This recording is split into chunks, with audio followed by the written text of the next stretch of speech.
My mom would be at all my sporting events. Let's say I was playing football, okay?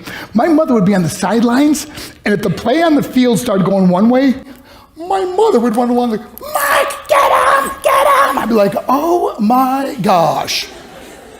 I'd get in the huddle with the other guys. They go, Mark, is that your mother? I go, no, I never saw her before in my life. See, the greatest gift my mother ever gave me, she believed in me. I have overdosed on drugs on 3 occasions where I should have been dead. But I believe I was kept here for a reason. You show me your friends, I will show you your future. How do I know this?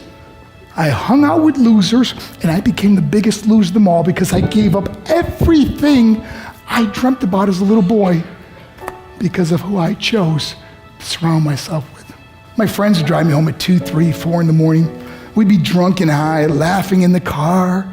We'd pull up in front of my house in New York. They go, Mark, the light's on. I go, oh man, my mother's up. See, my mom wouldn't go to bed until she knew her son was still alive.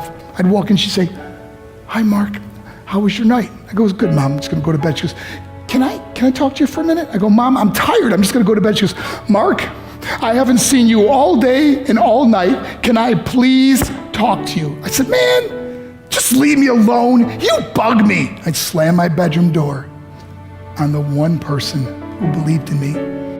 I was on a worldwide tour and we were wrestling overseas in Japan. After my wrestling match, I went upstairs in my hotel room and I fell asleep. There was a knock at my door at 3 o'clock in the morning. I got out of bed and I looked through the safety window and I could see it was a Japanese promoter. So I opened the door and he said, Mark, you need to call home. There's been an emergency. I went and got on the hotel room phone. I called back to the United States and said, hey, what's going on? They said, Mark, I don't know how to tell you this.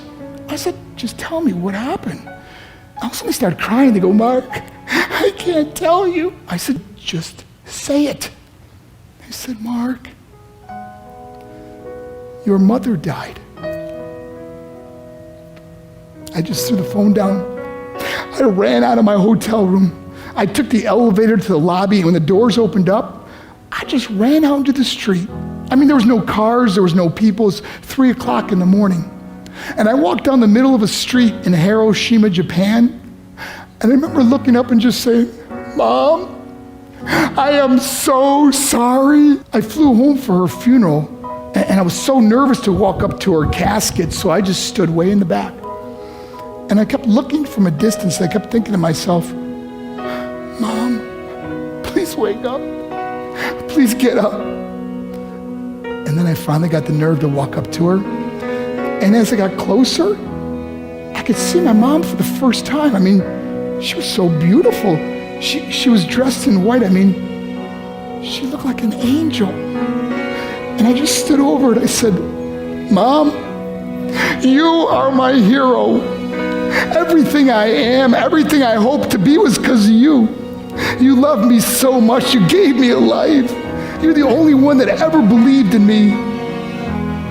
How did I repay her? By getting drunk, by getting high, by getting stupid, by hanging out with losers? For what? All she ever wanted to do was talk to me. I wish I could talk to you now, Mom. I wish you could see what I'm doing. Why couldn't I have been a better son? We are defined by our choices. But if you surround yourself with people involved in drugs and alcohol and pills, it's a dead end. I'm not here to preach to you. I'm here to tell you I lived that life. It leads to broken hearts, broken relationships, broken dreams, and death. For what? To get high? If you have a mother or a father, when you go home, tell them how much you love them.